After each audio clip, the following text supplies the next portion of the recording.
Hi guys, welcome back to Liming with Courtney. From my attire, you should know what I'm going to be talking to you about.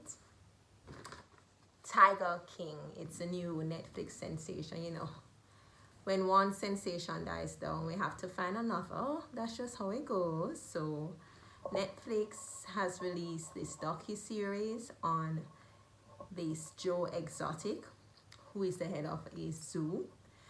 But the docu-series also features the competition that he has with Carol, who claims that she is an activist for animal rights, specifically for big cats, as she terms it. And it also features Joe's private life, other zoo owners, how Carol has also impacted them. So I will indicate to you right now that I might have a few spoilers in this review. Out of 5, I would say that it's about a 3.5 because it's entertaining, because you realize like these people's lives are crazy. So I mean, that's always fun to watch. We start off the docu-series by seeing Joe Exotic, learning a little bit about who he is. He was always someone who wanted to be famous. He wanted to be popular, well-liked.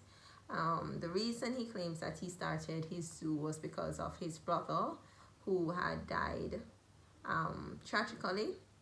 And I guess that was a good part. He had a lot of sympathy for Joe.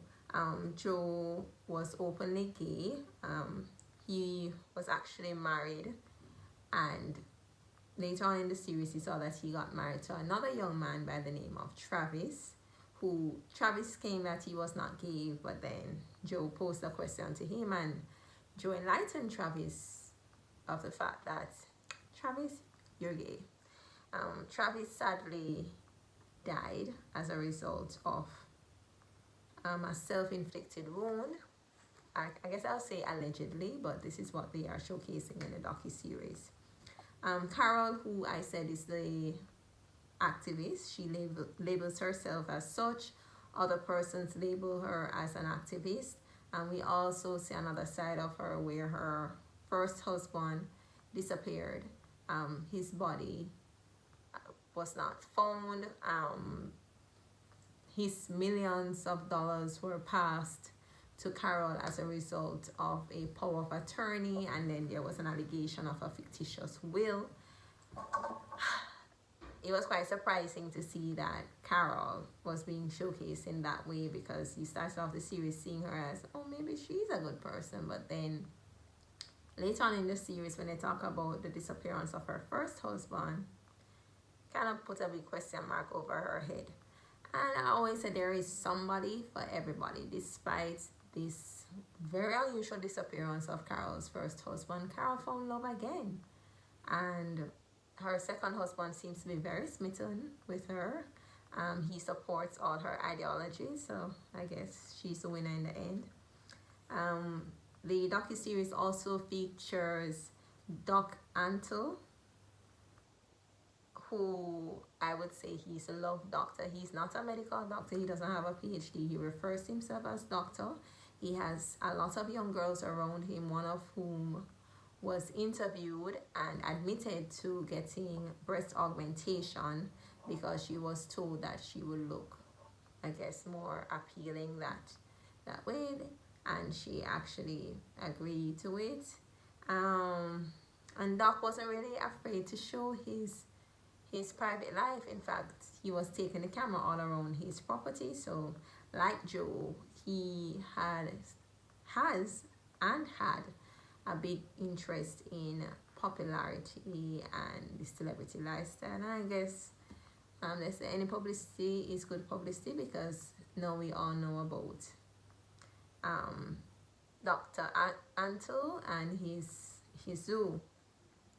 We also learn about Tony Montano, who is an alleged drug dealer. A little reference was made to his court case and allegations that snakes were being stuffed with cocaine. You're like, yo, I mean, this thing is real. And basically the whole zoo that Tony had, the intimation is that it was all a front for his drug trade. Joe also had political aspirations. I mean, is that a narcissistic personality disorder? Because he always wants to be in front of the camera, so you say, okay, what better way than to be a politician? I don't know, you tell me. But anyway, of course, Joe didn't become president, he didn't become governor, but when he went after those aspirations, he did some things that caused him to get in trouble.